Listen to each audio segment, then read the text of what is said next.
What's happening, everyone? Going to tell you the winner and the runner-uppers. Why are you running in first place? I don't know. For the slingshot contest, woo! Win this guy. It's old as fuck. And it's been to Afghanistan though. Helped me get 365. Winner is Russell Nguyen. So for your ridiculous bodybuilding posing routine and talking about your butt, sumo deadlifting, I was dying. You guys can find his video down in the description box and go there. And I'll just fucking link the other two guys that I liked a lot. MaximumSmash, number 2 runner-up. No slingshot for you, bro. But your slingshot hype video definitely got me hyped up. That shit was hilarious. And number 3 is FarmboyMike, coming in late with the video, past the deadline. Super good though, with functional fitness. So for being functional as fuck, you got 3rd place, even though you came late. So fuck you. Following this is the first training session, I guess, for the peak for IPL Worlds, because last week sucked, except for that 12:05, 12:60 5 rep max total. Yeah. Yeah. Enjoy the show. Thanks. Everyone, be sure to check out Russell's channel, and I'll be linking those videos for those guys below, so check those videos out. Now, let's talk about the workout session.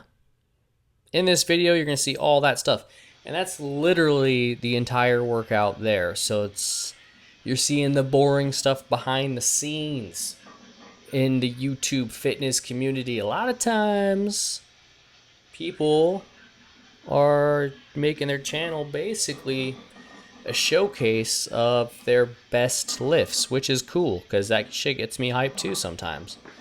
And their YouTube channel doesn't necessarily reflect what they're actually doing training wise, if that makes sense. Like, you're just seeing them pull big lifts, this or that. They're talking this, like, hey, I like to do this exercise sometimes. Okay, you know, there's a diversity out there, but I feel like most of them don't really show you everything. And that's not necessarily a negative thing, so let's not get that all mixed up. But what you're seeing here is everything.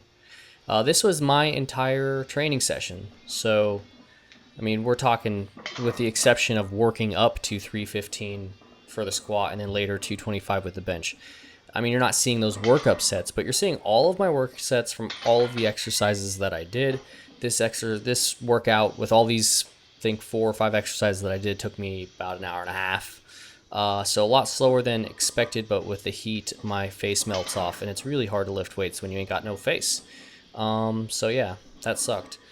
But during this workout, starting fairly light with the squats and really using 405 as my quote training max, or what I call a goal weight. So right now I can get 405 for 5, and my goal would be to get that up to 6 or 7. That's the purpose of a goal weight, is I want to have that weight be my goal to get more of it, because more of 405 is probably going to lead to more of 455. And, you know, if I can get a little bit more at 455, then I might be able to get more around 500. So that's more or less kind of my training methodology and concepts right there. Is like just all built around getting better at reps with what you can already do. And it's a pretty simple concept to understand, and I'll link some stuff down in the description box about that. But I figure if I'm going to show you kind of what my training's like, then I'm going to show you kind of what it's derived from. And in this training video, you're going to see me kind of drift away from what's conventionally known as my quote GZCL method, named for no particular reason other than it's my Reddit handle. So that's unfortunate. Should have come up with a better name, but whatever. This is not the standard from that method. That's what I'm talking about. So I'm benching and I'm squatting in the same workout. Then I'm going to do some other accessories. So what I'm doing is I'm prioritizing, triceratopsing the workouts here. So that squat was my T1. So I went with that first. I got 12 repetitions. And I think that 315 is something on the low end of a T1, like high T2 range weight. So we're talking about like 80-ish% of 405, I think. I can't remember exactly the particulars of how I worked that out, but it's something like that. Then with the bench, it's about like 60 to 65-ish% or something of, I think 345 is what I programmed that off of. So that would be my T2 for the day. So since my training frequency per week is down to 4 days per week, I figured it would be best to just do upper and lower, so a full body workout on the same workout. And there's nothing wrong with that, but the biggest things to keep in mind is if you're going to have a tiered training system like my methodology promotes, you just have to make sure that you're not always trying to go back to back on heavy things, and you have to use a little bit more concepts better practiced in daily undulating periodization. We like to use a lot of big ass words in lifting for no reason. Ugh. You guys, it's dup. So, yeah, if you're going to use a full body workout built with my method, it would be best to, I feel, incorporate some type of undulation in that program, if you get what I mean. Half the time talking about this stuff, I don't know if I get what I mean, so don't feel bad if you don't get what I mean, because maybe I don't even know what I mean. Man.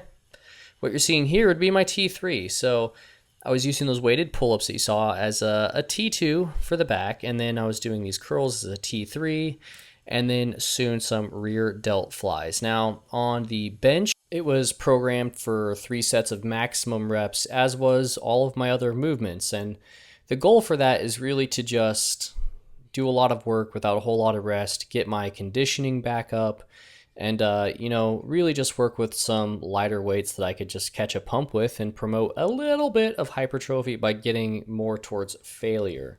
And that's kind of what I guess the science these days is telling us leads to hypertrophy, and that gets updated every 5 years, it seems. And so every couple of years, every 3 to 5 years, we find out something more about hypertrophy. And I think right now, that whole getting close to failure in a controlled type of setting and program and all that fancy words we talked about earlier is going to help that out. So I'll link an article from Greg Knuckles' website down in the description box.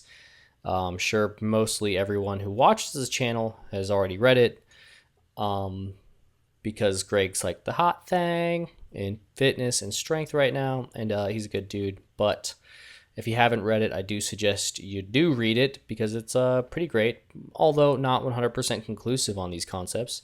And that's fine, because everything changes, everything evolves, and the biggest thing is just to keep it fun. Take it easy, guys.